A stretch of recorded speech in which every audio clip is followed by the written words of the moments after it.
Hey guys, JC Smith here, making progress. Finally, I can see some light at the end of the tunnel.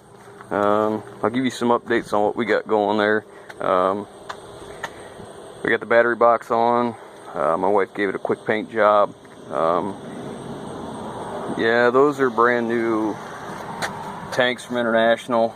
I don't know, probably most of you weren't surprised. I couldn't bring myself to patch the old ones. I didn't want to have problems later. You know, I patched them before, but I don't know. I just hate doing that crap. There's a lot of money to do it this way, but I'll never have to touch them again as long as I have the truck. I got my drive shaft. I got new bearing caps for the U-joint and bolts for the rear. Same on the front. It's all balanced and ready to go. It's in. And let's see what else. We got the fuel tank done on the other side. Moving right along. This is the same tank that was powder coated, and all of the powder coating was coming off. So this is an oil-based paint job. This is just dirt from us stepping on it. We used a bed liner material on the steps. Hopefully that'll hold up okay. We'll see. And let's see what else. Now I'm working on the hitch. Alright, so here's where I'm at. Alright, this hitch plate, you know, this is the El Cheapo dump truck supposed to be. Well, you know, that's kind of out of the water, but I'm still trying to do a controlled hemorrhage here, so I'm not going way overboard. So I use this plate from another truck. Alright, it came off a Peterbilt 330 that I had, and you see these bolt holes? What that was is on the back of that semi. It was a little like a toter home semi that I had. Just kicking everything. The frame was cut here. Okay, they basically cut a pie out of it and they rolled this down. Alright, and then there's an end cap that goes on right here. Well, what the weld shop did, a weld shop mind you, they took this and bolted it to that cross member. Okay, they used that hitch, and they had all kinds of weird crooked braces. This thing was out like this. The hole in that plate was cut so wide, there was about a ½ inch of weld all the way around it. So I made this plate here. That's just old truck frame. I made this plate here to cover the hole, give us something to weld the hitch to, and then I did the same thing back here. Okay, so we got, I don't know what that is, 3/16 and 3/16 welded to half. So it's not ideal, however, it's fine.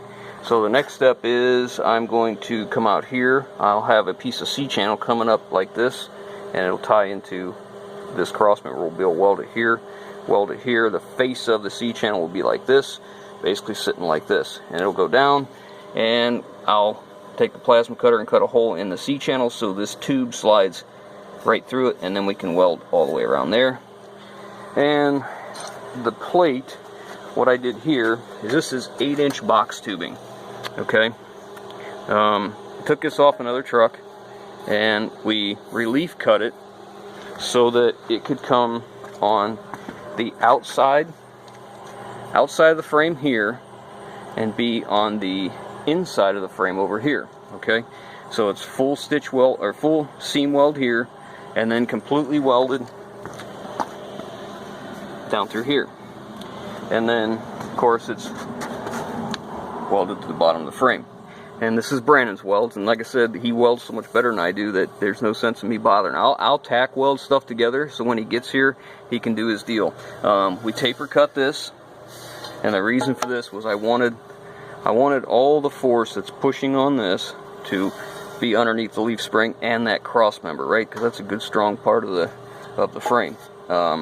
So now, you know, I just made these. I don't know what you want to call these plates, but they'll be all right. And now you see my layout here. This is going to be for pintle hooks. You know, I'm going to have 4 holes, so I'll have what, 3 adjustments. I'll have these 2 or these 2, I think that's what it is, for a smaller pintle hook, like a 15-ton pintle hook, I think is what it is, or 8-ton. something like that. It won't be anything elaborate. But there's 4 sets of holes, and they're set up just like this drop receiver is. That way I have this set of holes to use, this set of holes to use to this. So I guess there's 3 adjustments. So that should be good for there. And then the next, after I get the reese hitch done, I need to lay these out where they go, because my next thing I'm going to do is I have a piece of heavy angle that I want to bring in across here. I want it to come off of the back of this way, come over and like this. That way, let me draw it on here. What we'll see is that. Okay, so that's going to come across this way, so this will give us a little more stiffness on the back of the plate, but I need to do my layout and make sure that where I'm going to put it isn't going to interfere with my bolts, because if I remember right, these are 3/4 headed bolts, so I forget what size.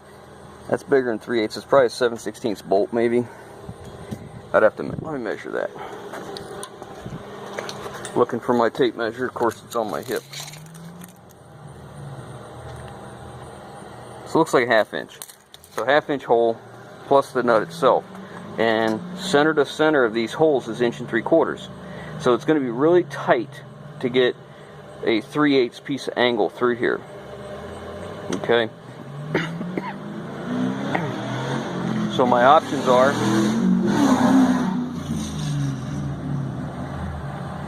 yeah, that was nice. So my options are to run that piece of angle like I was showing you, or I can take C-channel and go just to the outside of each one of my bolts and come over with C-channel to my outside framing right here.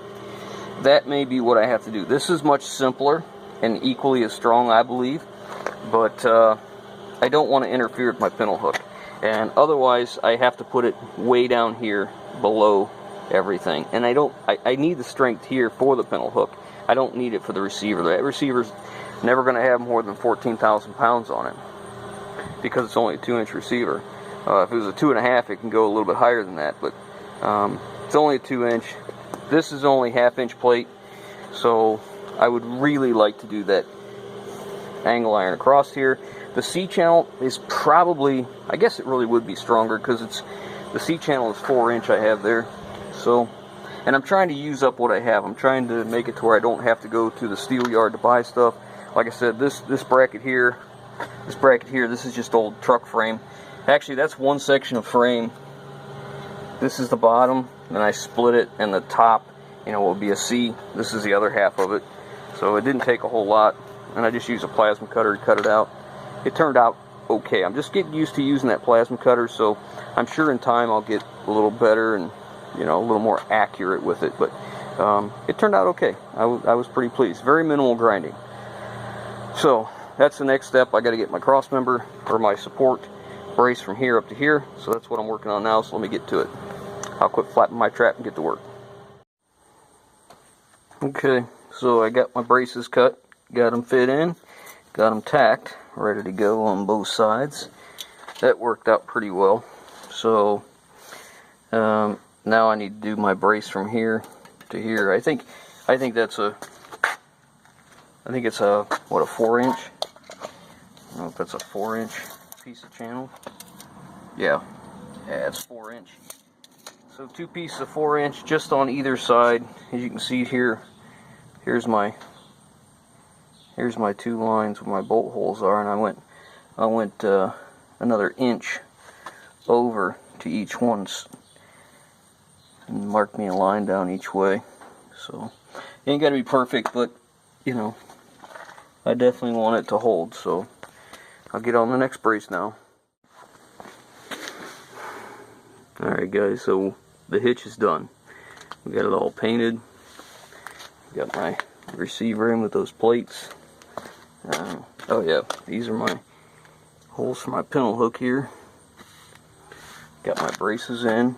They're all welded in, both sides. The tube, you won't be able to see this because it's black, but that goes through. I can show you on this side, but this receiver goes through this brace. There you go. That's welded solid. This side's done. So I think tomorrow I'm going to turn this thing around, turn the truck facing this way so I can come in with the dump bed and set it on tomorrow. Once I got the dump bed on, I'm going to jack it up, take tires off, because the brackets that hold the dump bed on are in this area, and I believe they're 1/2-inch bolts, and the tire's going to be in the way to drill it. So that'll be next. But you know, this hitch isn't set up the way I would normally like it, but you know, it's more than adequate. I mean, with them extra braces on there, I just can't see us having any troubles with this at all. But and this brace here is welded at the top of the cross member and down at the bottom, so that'll stop that hitch from moving up and down, and hopefully a little more of this it'll help with. But I don't know. I mean, this is 3/16 plate here. This is 1/2-inch plate, and that's 1/2-inch. So that should be more than adequate on that receiver. And with the braces like they are, that should be more than adequate for the pintle hook. It'll be all right.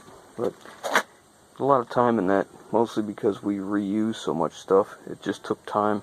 And you know, I'm not very fast with the plasma cutter. I'm not very good with it yet. You know, I just started using it, and this is really probably the first project I'd say used the plasma cutter. I've used it to cut some stuff apart, but I hadn't used it to really making the angles on this. But you know, in time it'll get better.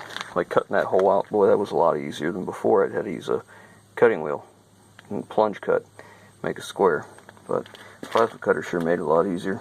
But anyhow, so as we're at, I think it turned out pretty well.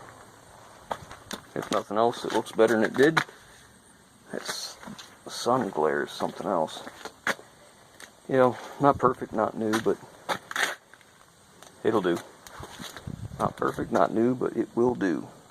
Alright guys, I'm going to leave you with that. Next time, you ought to see us with the dump bed on, and setting it on and hooking up the hydraulics. So, if you like what we're doing, give us a thumbs up. I do appreciate that. If you haven't already, hit that subscribe button and leave your comments down below.